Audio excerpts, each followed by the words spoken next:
Amén y gracias a Dios. Natalia, muchas gracias por hacerte cargo. Y sí, exactamente como lo estabas diciendo en la oración, es que en la carta a los romanos nosotros nos encontramos con el Evangelio puro, ¿sí? El Evangelio en estado puro. Si alguien quiere conocer lo que es verdaderamente el Evangelio, tiene que estudiar la carta a los romanos. Y tiene que estudiar la carta a los romanos capítulo por capítulo, versículo por versículo, palabra por palabra, pero contextualizado, uniendo, hilando un texto con el otro texto para poderlo ir entendiendo. Esto no es el evangelio diluido, esto no es el evangelio rebajado. Esto es como, no sé, como una esencia, para que me lo entiendan. Existe la esencia pura o como una sustancia. Existe una molécula, la molécula es lo puro. El aceite es el puro, el bálsamo es el puro, el ungüento es el puro. Ya después cuando se rebaja, pues entonces ya usted encuentra en el empaque que son sustancias a base de. Quiere decir que tiene una base, pero el resto pues no es sino una forma de diluir esa base, no es sino una forma de diluir esa molécula. Usted encuentra aquí en la carta de los romanos la molécula. No hay ningún tipo de disolución aquí, no hay ningún tipo de alteración aquí. Lo que encuentra en esta carta es exactamente el evangelio, lo que el Señor Jesucristo mandó a predicar. Vayan por todo el mundo y prediquen el evangelio a toda criatura. ¿Predique qué? El evangelio. ¿Dónde está el evangelio? El evangelio está en toda la Biblia, como alguien me dijo hace un tiempo atrás. El evangelio está en toda la Biblia. Claro que sí, el evangelio está en toda la Biblia. Pero aunque está en toda la Biblia, aunque está a lo largo y ancho de toda la Biblia, es tan difícil encontrarlo, es tan difícil entenderlo, es tan difícil discernirlo si usted no tiene la molécula del asunto, si usted no tiene la suma y sustancia, lo concentrado del asunto. Después de que usted ya tiene el conocimiento de lo que es verdaderamente el Evangelio, y repito, el conocimiento de lo que es verdaderamente el Evangelio se encuentra en la carta a los Romanos. Después de eso, usted ahí sí vaya a Génesis, a Éxodo, a Levítico, a Números, a Deuteronomio. Después de eso vaya al libro que quiera y usted va a encontrar el Evangelio. Mientras que no conozca el Evangelio, pues lastimosamente no lo va a poder encontrar, aunque se haya leído la Biblia cientos de veces. Y tenemos ese caso, personas que han leído la Biblia cientos de veces, múltiples veces, y cuando uno les pregunta acerca del Evangelio, no saben lo que es el Evangelio. Pero ¿cómo así que se ha leído la Biblia, pero no sabe lo que es el Evangelio? No, porque no tiene la molécula, ¿sí? Porque no tiene la esencia como tal, la base como tal del Evangelio. Entonces estos personajes le van a hablar a uno de historias bíblicas. Están dateados, eso sí. No se van a equivocar cuando mencionan a Abraham, a Isaac, a Jacob, a José, a Moisés, a Josué, a los jueces, a los reyes, a los profetas. No se van a equivocar. Hasta fechas nos dan, pero no son capaces de discernir lo que es el Evangelio. Se quedan con datos, se quedan con nombres, se quedan con fechas, se quedan con lugares, puntos geográficos.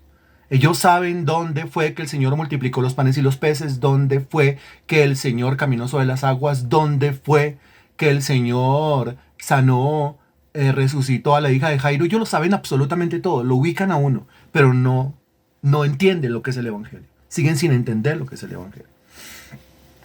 Cuando le preguntan al cristiano contemporáneo por dónde comenzar la lectura de la Sagrada Escritura, pues ellos siempre o lo mandan para Génesis o lo mandan para el Evangelio según San Juan, ¿no? Y en mi caso, cuando me preguntan por dónde comenzar la lectura, o por dónde comenzar no la lectura, sino el estudio de la Sagrada Escritura, pues yo le diré que el estudio lógico, el estudio racional de la Sagrada Escritura comienza por el Evangelio. Es lo primero que se tiene que entender para su propia salvación. Es lo primero que se tiene que entender para su propia edificación. Es lo primero que se tiene que entender para su propio perfeccionamiento y para que pueda servirle a Dios de la mejor manera. Lo primero que hay que hacer es evangelizar, acordémonos. Y uno evangeliza con el Evangelio, ¿no? Evangeliza con el Evangelio. Solamente que como a estos libros, que son Mateo, Marcos, Lucas y Juan, les pusieron por nombre, y eso fueron los traductores, originalmente no tienen esos nombres, les pusieron por nombres los evangelios, ¿sí? Les pusieron por nombre los 4 evangelios, entonces la gente cree que lo que está ahí escrito en Mateo, Marco, Lucas y Juan, eso es el Evangelio. Y resulta que ahí está el Evangelio, ahí está contenido, pero no está explicado como usted lo encuentra en la carta a los Romanos. Entonces, si usted le quita el título a cada uno de los libros, pues usted se va a encontrar con Mateo, Marco, Lucas y Juan, o más bien con el escrito de Mateo, con el escrito de Marcos, con el escrito de Lucas y con el escrito de Juan. Pero cuando revisa usted, por ejemplo, los 28 capítulos del libro de Mateo, pues usted llega a la conclusión de que lo que hizo Mateo fue regalarnos una biografía inspirada por el Espíritu Santo, una biografía de la persona del Señor Jesucristo. El Evangelio según Mateo es una biografía, y Marcos otra biografía, y Lucas otra biografía, y Juan otra biografía, y de esas 4 biografías hay 13 biografías que son sinópticas, que son la de Mateo, la de Marcos y la de Lucas, y hay otra biografía que es cuento aparte, que es la biografía según Juan, pues porque Juan es muy selectivo a la hora de hablar a la hora de comentar los milagros, a la hora de comentar las enseñanzas, a la hora de comentar las parábolas. Juan diseñó su libro, diseñó su biografía con una intención diferente. No solamente contar la vida de Jesús, sino mostrar o señalar a Jesús como el Hijo del Dios viviente, como el Cristo, como el Mesías en el cual tenemos que creer. Pues es diferente. Pero volvemos, estos 4 libros son 4 biografías. Como son 4 biografías, y el mismo Señor Jesucristo dijo que cuando uno discipula a alguien, pues uno tiene que discipularlo enseñándole todas las cosas que él mismo había enseñado y había mandado. Y pues, ¿cuáles son los libros que enseñan acerca de la vida de Jesús? Esos 4. ¿Y cuáles son los libros que enseñan acerca de lo que el Señor enseñó? Esos 4. ¿Y cuáles son los libros que enseñan acerca de lo que Jesús mandó? Esos 4. Esos 4. Pero esos 4 el Señor dijo que eran para discipular. Discipulado. No para evangelizar. Entonces, si yo no conozco el Evangelio y yo me voy directamente para Mateo, Marcos, Lucas y Juan a recibir un discipulado sin haber sido evangelizado, pues estoy recibiendo yo un discipulado. O sea, estoy intentando construir una casa, un piso, más plancha, otro piso, otra plancha, otro piso, otra plancha, sin tener la base, sin tener el cimiento y sin tener el fundamento. Y aclaro, no es que en Mateo, Marcos, Lucas y Juan no esté el Evangelio, está el Evangelio. Está el Evangelio, pero no está explicado. De manera que sin la base, que es el conocimiento claro del Evangelio, usted puede entrar a Mateo, a Marcos, a Lucas y a Juan, y con lo único que sale de esos 4 libros es con datos. Sale dateado, sí. Sale con mucha información acerca de la vida del Señor Jesucristo. Pero ¿qué es el Evangelio realmente? ¿Esa vida cómo me afecta a mí? No lo sabe. ¿Esa vida de qué manera me beneficia a mí? No lo sabe. Su vida inmaculada, tentado en todo pero sin pecado, ¿de qué manera a mí me beneficia? No lo sabe. Los evangelios dicen que Jesucristo fue asesinado. ¿Esa muerte de qué manera me beneficia a mí? No lo sabe. Fue resucitado. ¿Esa resurrección de qué manera me beneficia a mí? No lo sabe. Porque Mateo, Marcos, Lucas y Juan no lo explican. Quien lo explica es Pablo y lo explica en las cartas, sobre todo en la carta a los Romanos. De modo que si usted tiene la base del conocimiento del Evangelio que se encuentra en la carta a los Romanos, después de eso vaya al libro que quiera. Después de eso vaya a Mateo, a Marcos, a Lucas y a Juan. Pero pues yo entiendo la tergiversación moderna del asunto. Por eso cuando llega una persona, lo primero que le regalan puede ser el Evangelio según San Juan y le dicen, tómele a Juan. O algún otro le dice, comience desde Génesis. Pues comience desde Génesis, en el principio creó Dios los cielos y la tierra estaba. ¿Dónde va? Voy en Génesis 25, muy bien. ¿Entiende lo que es el Evangelio? ¡No! ¿Se está leyendo el Evangelio según San Juan? No, yo ya leí todo el Evangelio según San Juan. ¿Y entendió el Evangelio? ¡No! Porque dicen es que lo que necesita una persona cuando llega es entender el amor de Dios. Y ellos dicen que el amor de Dios se entiende cuando uno lee el Evangelio según San Juan. Qué cosa tan rara, ¿no? Qué cosa tan rara, porque pues cuántas veces yo no he leído el Evangelio según San Juan, primera de Juan, segunda de Juan, tercera de Juan y hasta Apocalipsis, ¿no es cierto? Y con todo y eso, con todo y las muchas menciones del amor de Dios en estos evangelios, en el Evangelio y en las cartas, pues yo no logro entender a profundidad lo que es el amor de Dios. Yo entiendo a profundidad el amor de Dios cuando a mí me hablan de escogido para salvación, predestinado, adoptado, redimido. Cuando a mí me hablan de la propiciación de mis pecados, la expiación por mis pecados. Cuando a mí me hablan de sustitución. Cuando a mí me hablan de la seguridad de mi salvación. Cuando a mí me hablan de todo eso, y todo eso yo lo encuentro es en las cartas. Sobre todo, todo condensado en la carta a los romanos. Amén. Hasta el momento fue la introducción, 10 minutos de introducción. Amén. Amén. Ok, muy bien. Echándole una repasadita aquí a la parte esta del estudio de la carta a los romanos donde vamos nosotros, que este es un Romanos versión no sé cuál, porque ya se me olvidó cuántas veces he dictado la carta a los romanos, la verdad. Cuántas veces he dictado el evangelio como tal, ya se me olvidó. Por ahí, sacando cosas de cajones y cajas, me encontré cuadernos, y en un cuaderno estaba un Romanos que dicté, y en otro cuaderno estaba otro Romanos que dicté. Cada vez que dicto Romanos yo no agarro el mismo cuaderno. Cada vez que dicto Romanos yo vuelvo con las notas desde cero. Desde ahí. Vuelvo con las notas desde cero.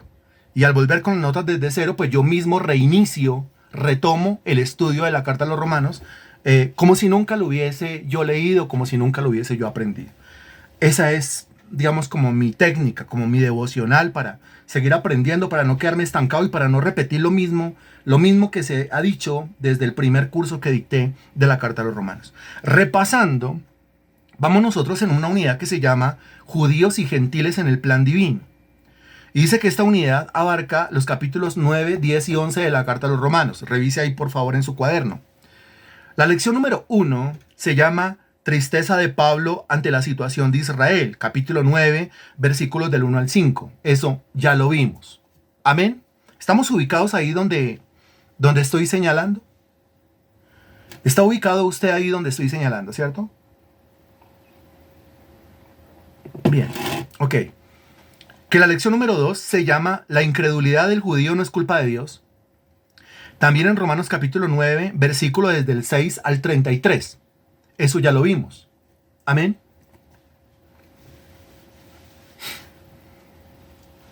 Ok, gracias. Que la lección número 3 se llama El rechazo de Dios es culpa de los judíos. Y dice que va en el capítulo 10, dice que abarca todo el capítulo 10, que va desde el versículo 1 hasta el versículo 21 del capítulo 10, o sea, la totalidad del capítulo 10. Y cuando yo me ubico en esa lección número 3, que repito cómo se llama, el rechazo de Dios es culpa de los judíos. O sea, el rechazo de Dios es culpa del hombre, nunca será culpa de Dios. Eso queda claro ahí. Hemos visto en el capítulo 10, versículos del 1 al 4, los judíos trataron de ganarse la salvación por sus propias obras. Versículos del 5 al 13. Salvación para todos, pero ¿para todos quiénes? Para todos los que creen. Lo deja claro el Evangelio, ¿no? Eso es lo que estamos dejando claro aquí en el capítulo 10. Que el Señor ofrece salvación para todos, claro. Y que el Señor murió por todos. Pero ¿todos quiénes? Recuerde que usted y yo no somos universalistas. Los universalistas creen que el Señor murió por absolutamente todos los seres humanos. No porque eso negaría otra doctrina fundamental de la fe cristiana, como lo es la doctrina de la elección, la escogencia o la predestinación divina.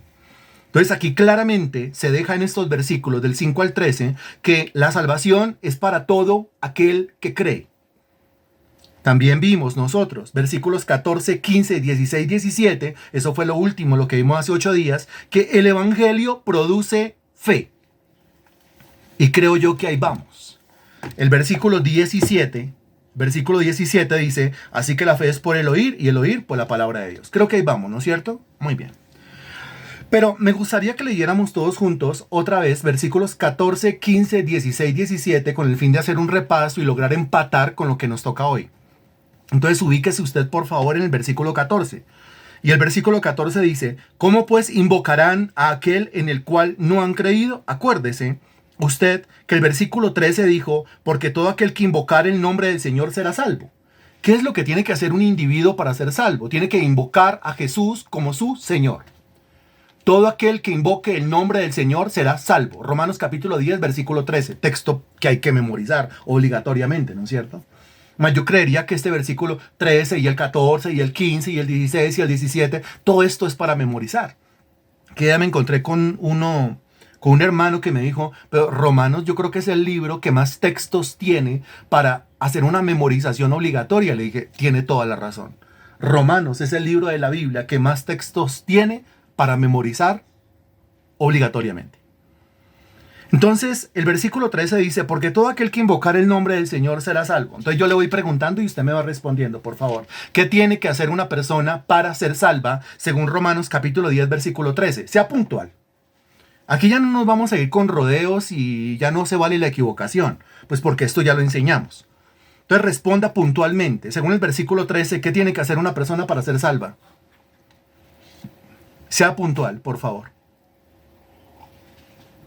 Si usted responde algo que no está en el versículo 13, no lo leemos, lo omitimos, pasamos por encima. Por ejemplo, la señora María Sánchez dice, invocar el nombre del Señor Jesucristo. Eso es lo que dice el texto. Usted va al versículo 13 y dice, todo aquel que invocare. Invocar, ¿qué es lo que dice el texto? Que si quiere ser salvo tiene que invocar a Jesús como Señor. Eso es todo lo que dice Romanos capítulo 10, versículo 13. Entonces, muy bien, señora María, invocar al Señor Jesucristo, invocar el nombre del Señor, invocar al Señor Jesucristo, invocar el nombre del Señor. Eso es lo que dice Romanos capítulo 10, versículo 13. Eso es una manera correcta de estudiar la Biblia. O sea, ¿qué dice el versículo? Esto. Todo aquel que invocar el nombre del Señor será salvo. Eso es lo que dice la frase.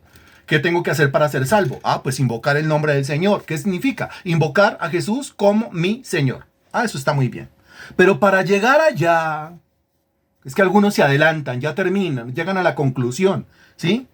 Entonces, como llegan a la conclusión, pues ya tocará decir amén y gracias a Dios, y esta fue toda la clase de hoy. No, porque es que esto tiene un tejido. Como tiene un tejido, entonces tiene unas ideas que yo tengo que ir conectando para llegar a una gran conclusión. El versículo 14 dice, ¿cómo pues invocarán a aquel en el cual no han creído? Está muy fácil. Antes de que una persona invoque a Jesús como Señor, ¿qué tiene que hacer? Responda, por favor.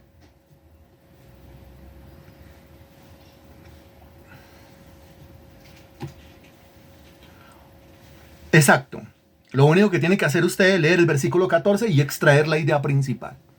¿Qué es lo que tiene que hacer? Creer, ahí dice. Creer. Porque dice, ¿cómo pues invocarán a aquel en el cual no han creído? Ahora, ¿en qué deben creer? En lo que deben creer es que Jesús es el Señor. Punto. Ya. Punto. Se acabó. Recuerda que Romanos revela a Jesús como el Señor. No tanto como el Salvador, sino como el Señor. Porque la salvación es resultado del señorío. La salvación es resultado de aceptar a Jesús en mi vida como mi Señor. Esa oración de fe a la cual llevan a las personas a repetir como loritos, te recibo en mi vida como mi Salvador. Pues resulta que usted no debe recibir a Jesús en su vida como Salvador. Principalmente lo tiene que recibir en su vida es como Señor. ¿Y qué hace el Señor cuando yo lo invoco como Señor? Pues lo dice Romanos 10:13, pues Él me salva. Todo aquel que invocare el nombre del Señor será salvo. Yo lo puedo invocar como Salvador y con todo y eso no ser salvo. Dese cuenta, ¿no? Lo puedo invocar como Salvador y con todo y eso no ser salvo. Yo soy salvo cuando lo invoco como Señor, lo reconozco como el Señor de mi vida y le entrego mi vida a Él para que le sirva como esclavo de Cristo que soy. Punto. Eso es la doctrina. Entonces, ¿cómo pues invocarán a aquel en el cual no han creído? Entonces tienen que creer que Jesucristo es el Señor. Muy bien. Ahora, ¿y cómo creerán en aquel de quien no han oído? También muy fácil. ¿Y qué tiene que hacer una persona para llegar a creer que Jesús es el Señor? Pues antes de creer que Jesús es el Señor, pues tiene que oír. Excelente. Tiene que escuchar. O sea, tiene que recibir ¿qué? Tiene que recibir ¿qué? Sí, oír muy bien. Escuchar muy bien. Excelente. O sea, recibir ¿qué? Recibir conocimiento muy bien. Recibir palabra muy bien. Recibir el evangelio, la molécula del evangelio, la suma y sustancia del evangelio. Eso es lo que tiene que recibir. Ahora a continuación, ¿y cómo oirán? O sea, ¿cómo escucharán o cómo recibirán conocimiento? Es muy lógico, sin haber quien les predique. Entonces está claro que para que una persona reciba palabra, vaya respondiendo por favor, para que una persona reciba palabra, para que una persona reciba el evangelio, para que una persona reciba conocimiento, para que una persona oiga o escuche, pues tiene que darse algo antes. ¿Y qué es lo que tiene que darse? Según esa última pregunta del versículo 14. Tiene que darse algo antes. ¿Y qué es lo que se tiene que dar antes? Responda, por favor. Gracias.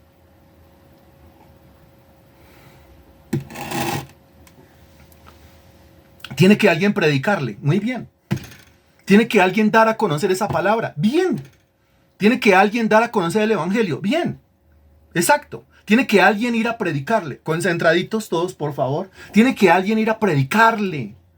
Que si alguien no va y le predica y le da información, ahora información de vida o muerte, información trascendental. ¿Y cuál es la información de vida o muerte trascendental? El evangelio. Pero entonces si yo voy a ir a predicar el evangelio, pues mínimo, yo tengo que conocer el evangelio. Porque si mi vida está llena de historias bíblicas, pues yo por donde vaya voy a echar historias bíblicas. Si mi vida está llena de información solamente historia, lugares geográficos, contextos, etcétera, etcétera, pues mi vida se va a caracterizar por llenar a la gente de esos datos. Pero principalmente lo que yo tengo que conocer, a la par que voy conociendo todo el resto, principalmente yo tengo que saber el evangelio. ¿Quién es el evangelista? Pues, o requisito fundamental para ser evangelista. Pues primero, conocer el evangelio. ¿Qué tanto? Perfectamente bien. Perfectamente bien. Si es que mi vida depende del evangelio, porque el evangelio es poder de Dios para salvación a todo aquel que cree. Romanos 1:16. Porque más el justo por la fe vivirá. ¿Pero la fe en qué? La fe en el evangelio. Mi vida depende de la fe en el evangelio, por lo tanto mi vida depende del conocimiento del evangelio. Entonces, antes de que una persona pues reciba conocimiento, o cómo hace una persona para recibir conocimiento, más bien, alguien con el conocimiento tiene que acercarse y tiene que predicarle. Pero entonces, ¿cómo predicarán si no fueren enviados? Entonces, antes de que la persona vaya a predicar el evangelio, tiene que ocurrir algo en ella. ¿Qué es lo que tiene que ocurrir en ella? ¿Qué es lo que tiene que ocurrir en ella? Y de paso me va respondiendo, por favor. ¿Y quién es el que hace esa obra en ella, en esa persona? Para que vaya y predique el evangelio. Ahí claramente lo dice. Ahí claramente lo dice la primera pregunta del versículo 15. Ahí claramente lo dice. Porque dice, ¿cómo predicarán si no fueren enviados? Ahí está clarísimo. No se pierda, no se vaya por otro lado. Todo está en ese texto, todo está en ese versículo. Responda, por favor.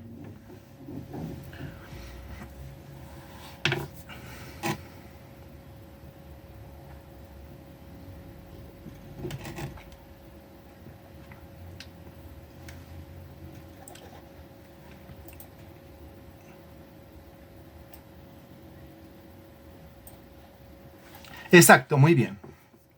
Muy bien. Entonces, ¿qué tiene que hacer? Tiene que ser enviado. Tiene que ser enviado. Ahora, ¿quién es el que envía? ¿El pastor? ¿Quién envía? ¿El predicador? ¿Quién envía? ¿El líder de la iglesia?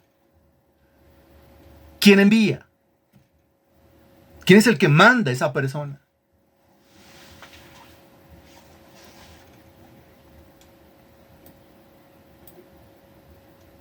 Responda, por favor. Gracias. ¿Quién es el que envía? El que envía es Dios. El que envía no es el hombre.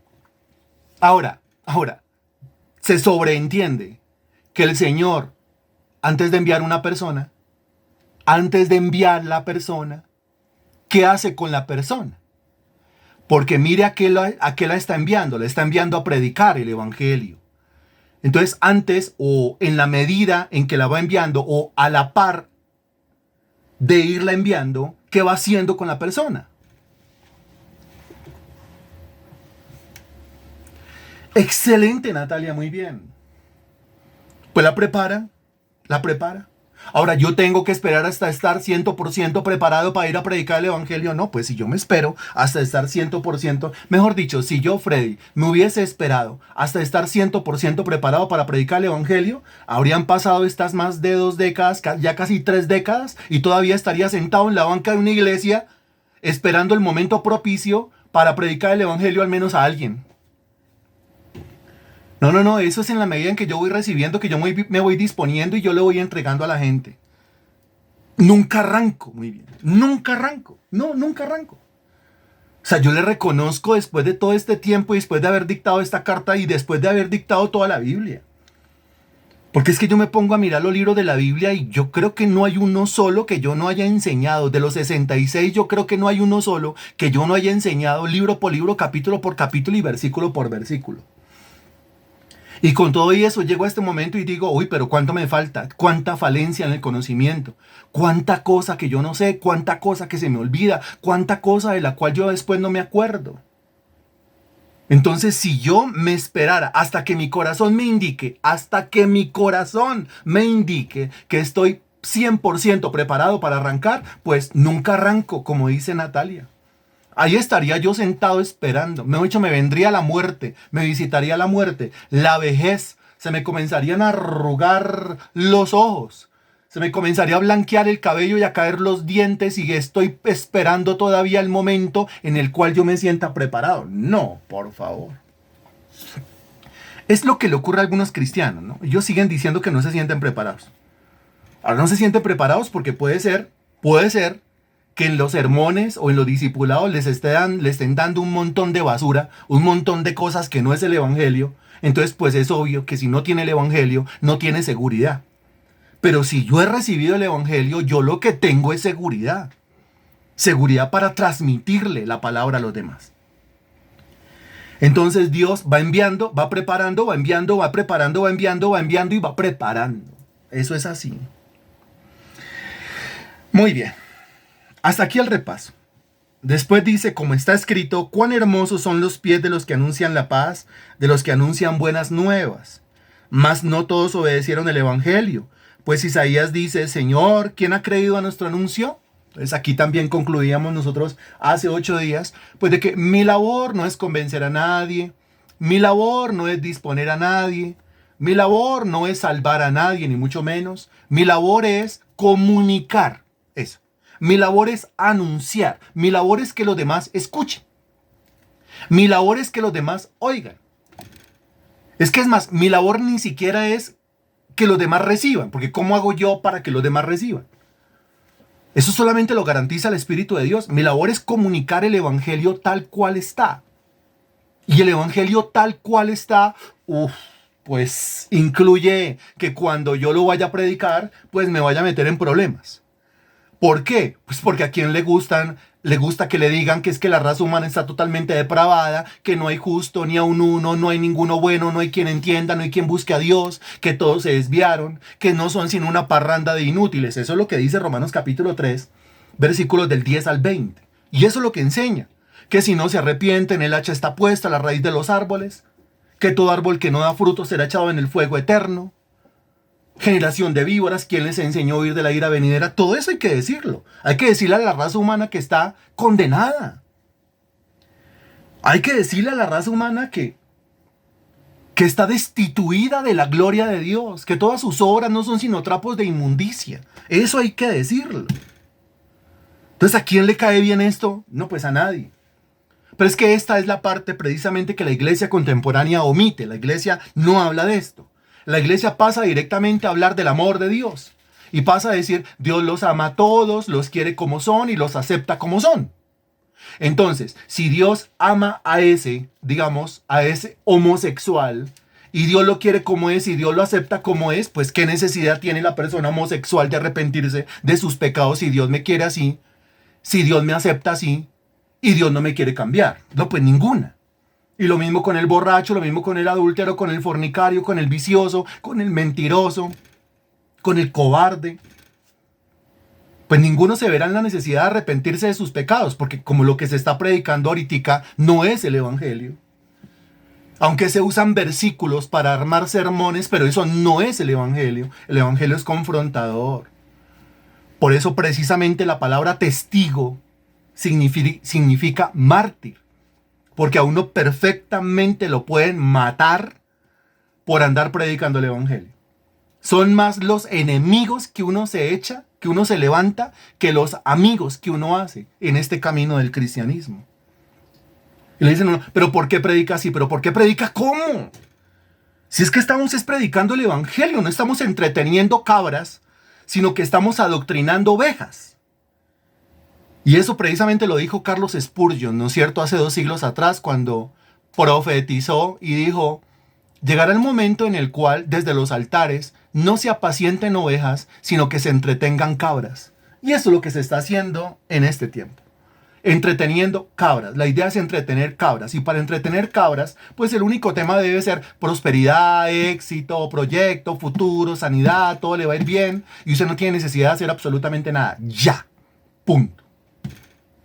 Hay otro libro muy bueno pero muy malo, ¿no? Muy bueno porque abarca el tema, desarrolla el tema de la psicología metida en los altares de la iglesia. Y se llama la psicologización de la iglesia. Cuando desde los altares lo único que se predica es psicología. Cuando desde los altares lo único que se hace es darle terapia, como si estuviera un psicólogo o un psiquiatra ya subido desde el altar. No, no somos psicólogos, no somos psiquiatras. Somos predicadores del Evangelio.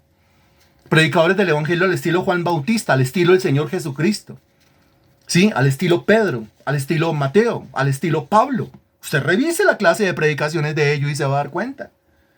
Se va a dar cuenta que el mismo que dijo, yo soy el pan que descendió del cielo, todo aquel que en mí cree no tendrá hambre, o yo soy la puerta, el que entre y salga hallará pastos, o yo soy la luz del mundo, o yo soy el buen pastor, el que da la vida por las ovejas. Ese también dijo que el que no creyera en él ya había sido condenado.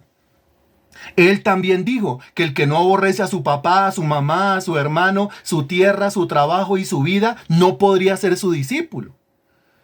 Cuando usted revisa el caso del Señor Jesucristo, los sermones del Señor Jesucristo, se va a dar cuenta que los fariseos, los saduceos, lo odiaban, lo aborrecían. ¿Por qué? Por el tono de sus sermones, por la temática de sus sermones. Ellos se sentían aludidos, me refiero a los fariseos y a los saduceos.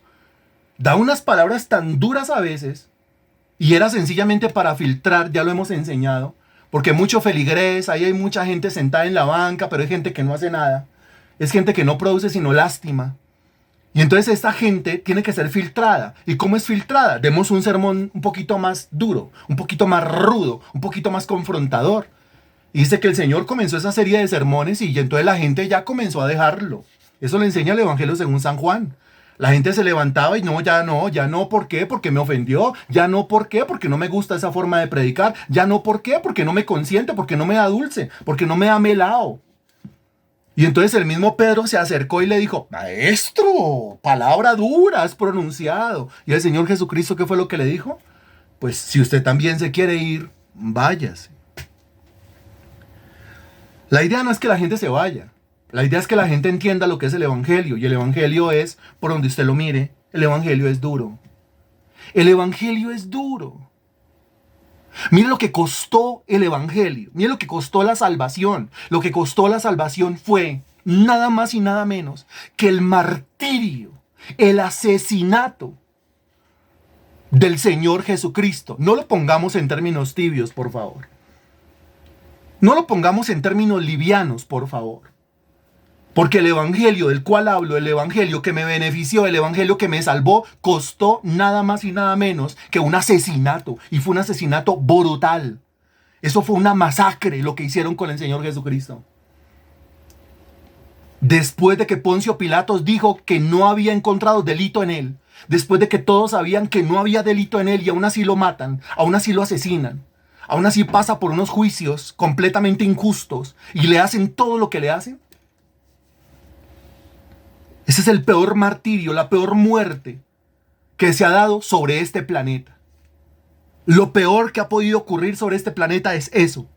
Y eso exactamente es lo que tiene este planeta condenado. Porque la raza humana ha asesinado al Hijo de Dios. La raza humana asesinó al Mesías, al Cristo, al Hijo del Dios viviente. Lo que experimenta el Padre por la raza humana totalmente depravada es ira. Una ira que está a punto de derramarse. Lo estamos aprendiendo los miércoles. Escatología por temas. Una ira que está a punto de derramarse y de la única manera como el Padre cambia de opinión es que usted esté en el amado. Que usted esté en Cristo. Usted es aceptado delante de los ojos de Dios, pero no individualmente, no solitariamente. Usted es aceptado a los ojos de Dios, pero en el amado, dice la Sagrada Escritura. Si no está en el amado, si no está en Cristo, no es aceptado ante los ojos de Dios. Estamos tratando con un Dios airado. Estamos tratando con un Dios airado. Estamos en manos de un Dios airado. Y la única misericordia, la única gracia, el único amor de parte de Dios que se puede experimentar es cuando usted cree que Jesucristo es el Señor. Punto. Ese es el evangelio. Eso es lo que hay que decir. Cualquier otra cosa es una mentira. Cualquier otra cosa es chatarra. Cualquier otra cosa es basura. Abra la caneca y bote eso, que eso no sirve. Cualquier otra cosa no es sino pañitos de agua tibia. Cualquier otra cosa no es sino superficialidades, liviandades, vanidades. Este es el verdadero evangelio. Cuando leemos la carta a los romanos, cuando leemos Mateo, Marcos, Lucas y Juan, tenemos nosotros que tratar el caso de un asesinato. De un asesinato. Y ese asesinato es el que ha condenado a toda la raza humana a ir al lago que arde con fuego y azufre.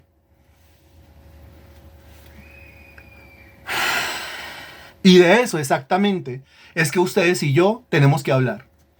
Eso es exactamente lo que usted y yo tenemos que conocer, entender y hablar de eso. Por supuesto que sí. Esa es la verdad ante los ojos de Dios. Mas no todos obedecieron al evangelio. Bueno, si obedecen o no obedecen, me gustaría que todos obedecieran. Me gustaría que todos oyeran. Me gustaría que todos creyeran. Me gustaría que todos se salvaran. Pero mi labor no es hacer que todos obedezcan. Mi labor no es hacer que crean. Mi labor no es hacer que entreguen sus vidas a Cristo. Mi labor es comunicar esto fielmente. Esa es mi labor. Esa es mi labor. Juan el Bautista, su predicación era dura. Pedro dijo del Señor Jesucristo, uy, dura palabra has dicho. ¿Qué decían de Pedro? Uy, del vulgo y sin letras, por la manera como se expresaba. Él mismo dijo claramente en su primer sermón, le dijo a los judíos, vosotros matasteis al santo. Punto. A quien vosotros entregasteis. Punto. Lo entregasteis a la muerte. Punto. Ustedes son unos asesinos. Punto. Eso lo dijo Pedro, lleno del Espíritu Santo. El mismo apóstol Pablo era tildado de ser tosco. Los corintios sobre todo decían, es que Pablo es muy tosco cuando habla. ¿Tosco cuando habla? Sí, parece que no me quisiera. No, es que porque le quiero, es que porque le amo, es que le hablo así. No se le olvide que el tosco de Pablo fue el que escribió, inspirado por el Espíritu de Dios, 1 Corintios 13, que es el capítulo que habla de la preeminencia del amor. Fue el apóstol Pablo el que escribió en la carta a los Efesios que nosotros tenemos que aprender a medir las dimensiones del amor, su altura, su longitud, su anchor, su profundidad. Fue el tosco del apóstol Pablo el que enseñó en la carta a los Gálatas que el fruto del Espíritu Santo es amor. Entonces dése cuenta que lo que alguno bautiza o cataloga como tosquedad es realmente la expresión del amor de Dios desde una persona que entiende lo que es el evangelio para que los demás no vayan al infierno. Dígame usted qué haría con su hijo si sabe que da un paso más y cae en el lago que arde con fuego y azufre. Dígame qué haría. Y dígame si él es terco, dígame qué haría. Y dígame si él es necio, dígame qué haría. Dígame usted qué haría con su hijo, con su ser querido, alguien al cual usted ama. Da un paso más en esa dirección y va a parar al lago que arde con fuego y azufre. Usted le ha dicho, papito, no camine. Usted le ha dicho, mi amor, no camine. Usted le ha dicho, mi vida, no camine. Pero él sigue caminando necio, terco. Dígame usted qué hace con él. Dígame si usted no lo grita, dígame si usted no levanta la voz, dígame si usted no lo agarra de un brazo, dígame si usted no se le atraviesa al frente, dígame si usted no hace en su expresión, en lo que usted pueda, lo que esté a su alcance para que esa persona, ese ser querido, su hijo, su hermano, su tío, su primo, su papá, su mamá, su esposo, su esposa, quien sea, su vecino, no dé ese paso más. Porque si da ese paso más, lago que arde con fuego y azufre, por supuesto que lo haría. Mira lo que está diciendo, yo lo amarro, yo lo grito, yo le grito que hay peligro. Muy bien. ¿Sabe qué decía Spurgeon? hace 2 siglos atrás decía, si van a ir al infierno, que salten por encima de nosotros. Si quieren ir al infierno, que brinquen por encima de nosotros, pero nosotros tenemos que atravesarnos y tenemos que decirle la verdad. Hay que decir la verdad. Hay que decir la verdad. Y la verdad no es que todo está bonito, que todo está chévere. No, esa no es la verdad. Ok. Así que la fe es por el oír y el oír por la palabra de Dios. Y aquí se conecta con la última parte. Y la última parte, versículos 18, 19, 20, 21, dice, Israel rechazó la predicación. Qué impresionante. Note el título solamente, Israel rechazó la predicación. Me parece impresionante. Me parece impresionante, mire, que Dios prepara unas personas, que Dios envía unas personas. Esas personas van y predican, ¿no? Para que la gente oiga. Y la gente ni oye. O la gente oye, pero se hacen los tontos. Y aquí el título lo que está indicando es que Israel rechazó la predicación de gente que él mismo preparó y él mismo envió. Dios mismo preparó, Dios mismo envió. Ellos fueron, Israel se cerró. Entonces dice el versículo 18, pero digo, ¿no han oído? El apóstol Pablo está diciendo, ¿acaso no han oído? ¿Acaso los judíos no han oído? ¿Acaso esta sociedad no ha oído? Y claro, esta sociedad contemporánea, lastimosamente hay que decirlo, que ha oído algo que no es el evangelio. Lástima tanto culto, lástima tanta organización de domingo, lástima tanta preparación de alabanza, de música, de sonido, de máster, de sermones, de invitaciones, de publicidad y de todo eso, para que se llegue el momento de predicar la palabra de Dios y con lo que salgan en la predicación sea con un chorro de babas, porque no predican el evangelio. Pues el apóstol Pablo se refiere aquí exactamente al judío y dice, él, pues era el apóstol que predicó, Pedro, el apóstol que predicó, los que predicaron en ese primer siglo. El apóstol Pablo dice, ¿acaso esta generación no ha oído? Pues con predicadores como Pedro, como Pablo, tenemos la plena seguridad de que sí oyeron. Y lo que oyeron fue verdaderamente el evangelio. Pero digo, no han oído. Antes bien, por toda la tierra ha salido la voz de ellos. Note, y si por toda la tierra salió la voz de los predicadores, quiere decir que el Señor preparó y envió por toda la tierra gente para que predicara. Ese es nuestro Dios así de bueno. Si hay una persona que está predicando el evangelio y lo está haciendo como se tiene que hacer, dele gloria a Dios, dele gracias a Dios por eso. Porque eso es prueba no de lo que puede hacer el hombre. Eso es prueba de lo que puede hacer Dios. Agarrar algo vil, algo menospreciado, algo que no sirve, algo que no tiene valor alguno, y convertirlo en alguien lleno de su conocimiento y enviarlo para que predique el evangelio con una facilidad. Pero ¿hasta dónde llega el predicador? Hasta ahí, hasta ahí. No puede hacer absolutamente nada más. Comunicar el evangelio fielmente. Por toda la tierra ha salido la voz de ellos, y hasta los fines de la tierra sus palabras. ¿Qué tengo que hacer yo? Decir las palabras de Dios. ¿Cuáles son las palabras de Dios? El evangelio, lo que está ahí escrito en la Biblia. La Biblia llama a la palabra de Dios precisamente porque es la palabra de Dios. Eso no tiene mayor explicación. No tiene mayor explicación porque al decir eso está sumamente claro. La Biblia es la palabra de Dios porque cada vez que usted la abre, cada vez que usted la lee, cada vez que la escudriña, cada vez que usted la enseña, lo que está haciendo es leyendo, escudriñando, estudiando, predicando la palabra de Dios. Por eso se llama la palabra de Dios. Otros nombres, las Santas Escrituras. Otros nombres, las Sagradas Escrituras. ¿Por qué se llaman Santas Escrituras? ¿Por qué se llaman Sagradas Escrituras? Porque son la palabra de Dios.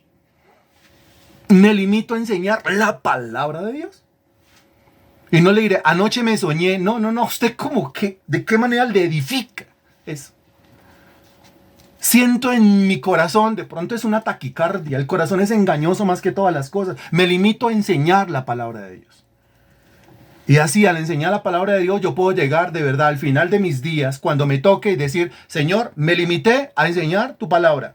Cada cuaderno lo dice, cada agenda lo dice, cada audio lo dice, cada video lo dice, cada enseñanza lo dice, cada curso lo dice. Me limité a enseñar lo que estaba ahí escrito. Ya, me curé en salud. No hubo una sola clase en donde les voy a comentar algo que yo me soñé. Primer sueño, segundo sueño, tercer sueño, salga corriendo. Versículo 19. También digo, ¿no ha conocido esto Israel? O sea, Israel no ha oído, Israel no ha conocido, a Israel no le llegaron esas palabras, a Israel no le llegaron predicadores, ¿les llegaron predicadores o no le llegaron predicadores? ¿Sí? Entonces, pregunta, ¿a Estados Unidos le llegaron predicadores? ¿A Bolivia le llegaron predicadores? Responda, ¿a Perú le llegaron predicadores? ¿A Brasil le llegaron predicadores? ¿A Panamá le llegaron predicadores? ¿A Costa Rica, a Santo Domingo, a Puerto Rico le llegaron predicadores? ¿A Venezuela le llegaron predicadores? ¿A Colombia le llegaron predicadores? ¿A Canadá, a Alaska le llegaron predicadores? ¿A Francia, a Italia? ¿Usted vio la inauguración de los Juegos Olímpicos? ¡Qué tristeza!, ¿no? ¡Qué tristeza! Solo perversión. ¿Sí vio usted todas esas horas dedicadas solamente a exaltar el orgullo homosexual? ¿Sí vio solo homosexuales bailando, solo homosexuales cantando, solo homosexuales desfilando, solo homosexuales actuando, solo homosexuales para un lado, solo homosexuales para el otro lado? ¡Qué terrible esto! Ahí está. Ya no se puede hablar de una agenda LGBTI, ya no es una agenda, ya no es un programa, ya no es un proyecto, eso ya está hecho, eso ya está montado. Se exalta. La sociedad actual se enorgullece de eso, a ver que aparezca una voz, que aparezca alguien que vaya a refutar, que aparezca alguien que vaya a censurar, que vaya a contender ardientemente por la fe. No lo puedo hacer, me voy a meter en problemas. Cristo se metió en problemas por usted. Los problemas en los que se metió lo llevaron hasta la masacre, hasta al asesinato. ¿No va a ser capaz usted de meterse en problemas por su Señor? ¿No va a ser capaz usted de meterse en problemas por aquel que lo amó? Yo creo que sí somos capaces de meternos en problema por él. Los cristianos del primer siglo eran echados de sus trabajos. Los cristianos del primer siglo, a ellos les expropiaban sus tierras, sus pertenencias, sus casas, sus locales comerciales. A ellos los desterraban, los comenzaban a perseguir, los golpeaban, los encarcelaban y hasta los mataban. Porque censuraban todas las inmundicias de este cochino mundo. Pero en este tiempo, ¿quién lo hace? Nadie. El cristiano dice, ay, tan bonito como bailan, ay, tan bonito como danzan, ay, mire la delegación de acá, ay, mire la delegación de allá. Y cuando ve a dos hombres besándose o a dos mujeres besándose, se hace loco, por no decir otra palabra, por no usar otra expresión. Eso le debe a uno indignar el alma. Eso le debe a uno sacudir las entrañas. Porque uno entiende qué es lo que Dios está pensando. Porque uno entiende que Dios no está aplaudiendo. Porque uno entiende que Dios está airado, que Dios está enojado, que Dios está herido, que Dios está ofendido. Y si su papá está ofendido por algo, mejor dicho, si alguien se metió con su papá, si alguien se metió con su mamá, si alguien se metió con su familia, dígame si usted no siente la misma clase de indignación.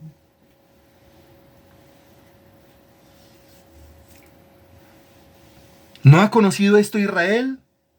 Primeramente Moisés dice, note lo que dice Moisés, yo os provocaré a celos con un pueblo que no es pueblo, con pueblo insensato, os provocaré a ira.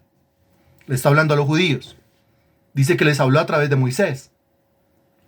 Dice que a través de Moisés le dijo a los judíos, mire, como ustedes no quisieron comportarse bien, entonces yo los voy a provocar a celos con un pueblo que no es pueblo. Con un pueblo que a sus ojos no es pueblo de Dios. ¿Quién? Muy bien, Marta León. Pues los gentiles. Ahora, ¿quiénes son los gentiles? Nosotros. Que los gentiles, convertidos, salvados, seamos utilizados por Dios para darle celos a Israel. Eso es como lo siguiente, mire, ahí está el muchacho con la muchacha, pero la muchacha es bien necia, la muchacha es bien terca, la muchacha es bien voluntariosa, la muchacha es bien harta, la muchacha es bien aburridora, la muchacha es bien amargada, la muchacha es bien faltona, bien desleal, bien infiel, porque eso fue la nación de Israel para con Dios. Entonces Dios le perdonó y que la paciencia y soporte y aguante, y le perdonó y que la paciencia y soporte y aguante. Pero ya llega un momento en donde el Señor dice, no, ya, yo no estoy para aguantarme esto, la verdad. Yo me voy a conseguir otra. Y al conseguirse otra se consigue a una iglesia. Esa iglesia, recuerde que es la novia de Cristo actualmente. No es la esposa, no se ha casado. Es la novia de Cristo. Y esa novia de Cristo está conformada en su mayoría por gentiles convertidos al Señor Jesucristo. El comportamiento de esta novia pues tiene que ser ejemplar, porque no ve que Dios la va a usar para darle celos a Israel. Lamentablemente, y hay que decirlo, que el comportamiento de la iglesia contemporánea es deplorable y que con esta iglesia no se le puede dar celos a nadie. Porque una cosa es que se consiga otra y esa otra, mire qué puestecita, mire qué señorita, mire qué de su casa, mire qué trabajadora, mire qué decente, mire qué amorosa, mire qué paciente, mire qué tolerante, qué impresionante. Mire que no es caprichosa ni voluntariosa, mire que no se cree el centro del universo. Mire que es toda una doncella. Pero otra cosa muy diferente es que cambió a una rebelde para meterse con una gamina. Lo que encontramos nosotros en la iglesia contemporánea, al ser una iglesia que no predica la palabra, que no predica el evangelio, que no censura, que no contiende ardientemente por la fe, que se comporta como quiere, que no tiene testimonio, ¿sí? Que no tiene un comportamiento derecho delante de los ojos de Dios, que no le sirve a Jesucristo, que no se congrega, ¿cierto? Que no diezma, que no ofrenda, que no rinde para el Señor, pues entonces en vergüenza queda el Señor. Si Israel entendiera esto, y lo entiende de alguna manera, porque Israel se la pasa criticando a la iglesia. La nación de Israel, el judaísmo, se la pasa criticando el cristianismo. Si se la pasa criticando el cristianismo, es porque el cristianismo está lleno de manchas. El cristianismo está lleno de lunares. El cristianismo está lleno de cosas feas. Ahora, yo no puedo garantizar la conducta de ningún otro que no sea yo. A mí me toca responder por mí mismo. Pero al mismo tiempo puedo ir hablando, puedo ir diciendo, me voy a ganar enemigos, ¿sí? Y quizá los enemigos del hombre sean los de su propia casa, literalmente mi propia familia. ¿Qué cree usted que piensan personas como mi mamá, mi hermana, que dicen que pertenecen al movimiento de los caballeros de la Virgen María, cuando me escuchan en un sermón hablando en contra de la idolatría? O cuando ven mis estados, y todos mis estados son en contra del homosexualismo, en contra de la idolatría, en contra del adulterio, en contra de la fornicación. La cantidad de comentarios que uno comienza a recibir, la cantidad de bloqueos que uno tiene que hacer. Y cuando uno revisa quién le ha visto los estados, pues ahí están las personas en cuestión. Los enemigos del hombre salen de su propia casa. No es que no quiero ofender a mi mamá, no es que si me toca ofenderla, pues la ofendemos. Porque quizás el Señor utilice esa ofensa, quizás el Señor utilice esa herida, quizás el Señor utilice ese mal genio que le produce, para producir en ella convicción, para convencerla de pecado, para darse cuenta que no es cierto lo que ella cree, para darse cuenta que no es el camino, que hay camino que al hombre le parece derecho, pero su fin es camino de muerte. Quizás esa sea la manera. Por eso no lo puedo dejar de hacer. Aunque ya no me hablen igual, aunque no me saluden igual. Aunque, no sé, aunque sea un saludo por ahí cada semana. Y aunque respondan el saludo como entrecortado, como afilado, como con 3 piedras en la mano. Pero hay que hacerlo. No para ofender, para decir la verdad. Y cuando dice los enemigos del hombre serán los de su propia casa, pues obvio que también se refiere a los mismos cristianos. Porque en este tiempo que un cristiano se levante a decir la verdad es odiado hasta por los mismos cristianos. Los cristianos que deberían ser los amantes de la verdad y deberían apoyar a alguien que se levanta a decir la verdad, lastimosamente no lo hacen. ¿Por qué? Porque mire, son cristianos pero viven en unión libre. Son cristianos y viven en fornicación. Son cristianos y son mentirosos. Son cristianos y son viciosos. Son cristianos y fuman cigarrillo. Son cristianos y se la pasan de borrachera en borrachera. Son cristianos y son adúlteros. Son cristianos y son todo eso. Por eso, cuando se levanta alguien, entonces, pero usted no debería juzgar. Pero la Biblia dice no juzgue para que no sea juzgado. Pero la Biblia dice que usted no debe mirar la paja en lo... O sea, como quien dice, déjeme tranquilo aquí con mi pecado y no se me meta al rancho. Y sí, muy bien, señora Zoila, el versículo de la carta a los Gálatas. Si todavía agradara a los hombres, no sería siervo de Cristo. Evidentemente. Me recuerda el Espíritu de Dios en este momento que yo vivo es para agradar a Cristo y no para agradar a los hombres. Claro, tampoco vivo para desagradar a los hombres. Yo no quiero enemigos, yo no quiero que me odien. ¿A quién le gusta que lo odien? ¿A quién le gusta que no lo quieran? No, a nadie. Pero pues cuando se trata de prioridades y de lealtades, pues mi lealtad está 100% con la persona del Señor Jesucristo. Por eso yo no puedo ser un perro mudo. No puedo ser un perro mudo. Al Señor Jesucristo lo dejaron solo. No se le olvide que lo dejaron solo. Las multitudes lo seguían hasta cierto punto. Los discípulos lo siguieron hasta cierto punto.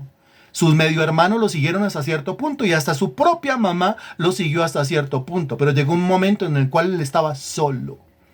¿Dónde está la mamá? No, mire, mejor dicho, ni la mamá, para que me entienda. Y sin ni la mamá, pues mucho menos los medio hermanos, mucho menos los discípulos, mucho menos esas multitudes que solamente lo seguían a ver si les hacía el milagrito. Versículo 20. E Isaías dice resueltamente: fui hallado de los que no me buscaban, me manifesté a los que no preguntaban por mí. Está hablando de los gentiles, pero al mismo tiempo mire la operación del Espíritu Santo.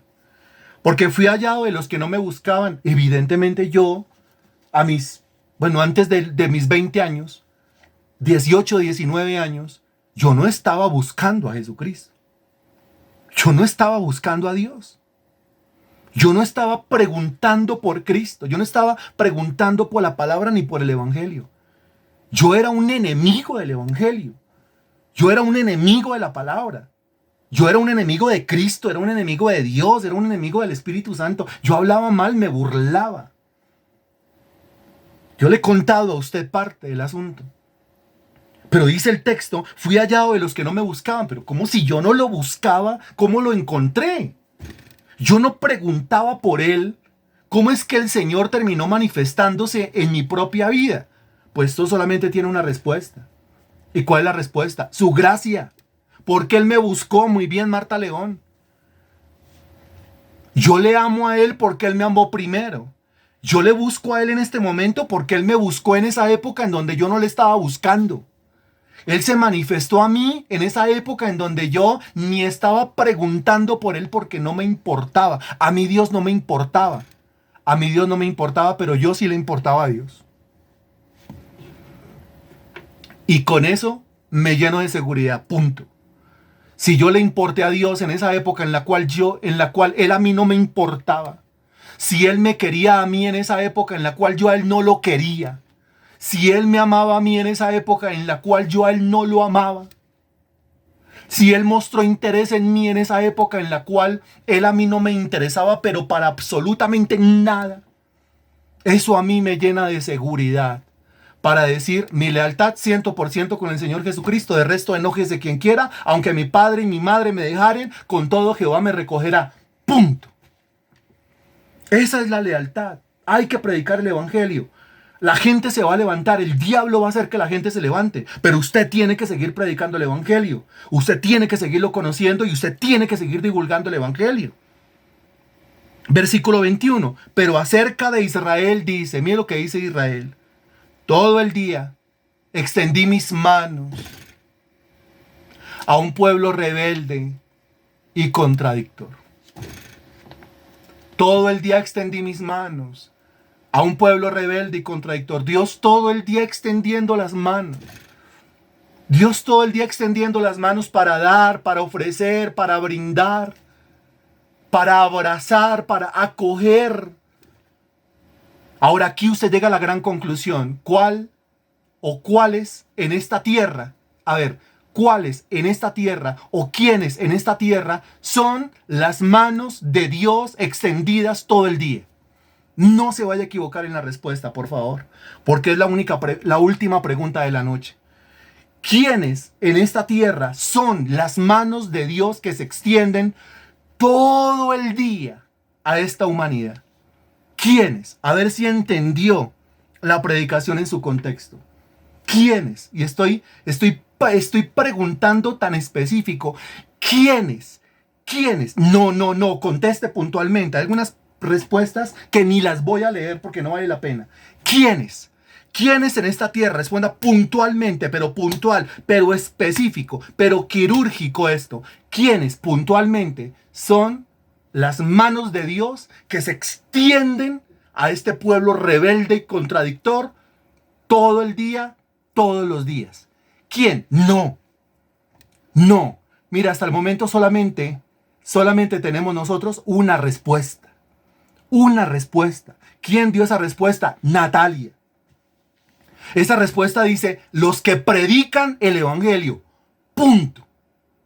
Esas son las manos de Dios extendidas todos los días, todo el día a un pueblo rebelde y contradictor. No podemos aceptar que se diga los creyentes. ¿Cuántos no dicen que son creyentes y le predican el evangelio a alguien? No, mentira, carreta. Se la pasan ahí sentados. Van a la iglesia, vuelven a la casa. Van a la iglesia, vuelven a la casa. Actividad espiritual, vuelven a la casa. ¿Le predican el evangelio a alguien? Formalmente, no. Solamente aquí hay una respuesta. La respuesta, según el contexto, es que las manos de Dios son los predicadores. Que las manos de Dios extendidas son los que abren la boca para hablar del evangelio a una generación rebelde y a una generación contradictora. Esas son las manos de Dios. Bendito Señor, te damos infinitas gracias por tu palabra predicada hoy. Te doy gracias, bendito Señor, porque tú eres bueno, tú eres misericordioso, Señor. Te quiero rogar, Señor Dios, que este sermón, que esta clase termine de edificar nuestra vida, vaya a lo profundo, vaya a lo hondo de nuestro ser, Señor. Saque de nuestra vida, Señor Dios, lo que no pertenece, lo que no es tuyo. Que me convierta, Señor Dios, en tus manos. Yo quiero ser tus manos, mi Dios. Yo quiero ser tus manos, bendito Señor. Así como dijiste, hermosos son los pies de los que anuncian la paz. Yo quiero ser tus pies y yo quiero ser tus manos, mi Dios, que se extienden a este mundo rebelde y contradictor. Sé que no los puedo salvar. No, eso yo no lo puedo hacer. Pero sí puedo comunicar, sí puedo predicar, sí puedo anunciar, mi Dios. Y puedo anunciarlo de una manera formal, de una manera estratégica, de una manera sistemática, de una manera frecuente, Señor Dios. Eso sí lo puedo hacer.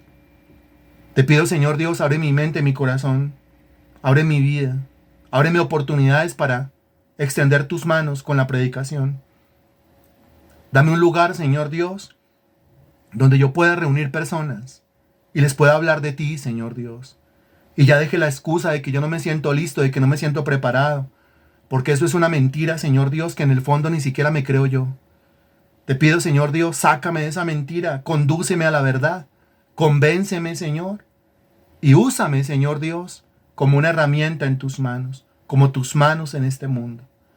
Te pido que este sermón, mi Dios, comience a rodar por todo el mundo, mi Dios. Que llegue a diferentes lugares, ciudades, departamentos, países, continentes, como lo hacen las demás clases, mi Señor. Y que seas tú edificando la vida, las vidas de todas aquellas personas que lo escuchen. Te lo pedimos en el nombre del Señor Jesucristo. Amén. Y gracias a Dios.